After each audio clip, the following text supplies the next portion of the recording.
Police अधीक्षक यांच्या निवासस्थानासमोर उड्डाणपुलाचा शेवट होतो.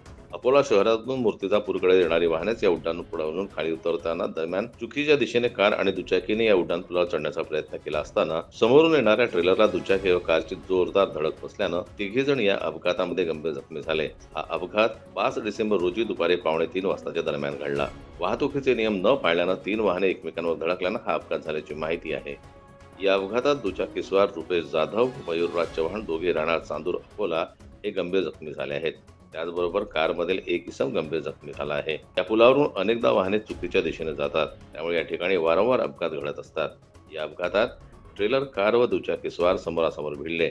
MH30BN 8598 क्रमांकाच्या दुचाकीस्वारानं चुकीच्या दिशेने उड्डाणपुलावर प्रवेश केला.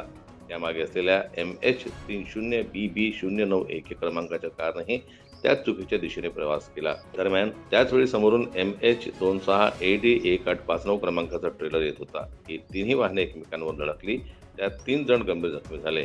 चुकीच्या दिशेने वाहन टाकल्यानं हा अपघात घडल्याचं बोललं जात आहे. या अपघातात कार आणि दुचाकीचं मोठं नुकसान झालेलं आहे. संजय उमक, जनमत लाईव्ह न्यूज, अकोला.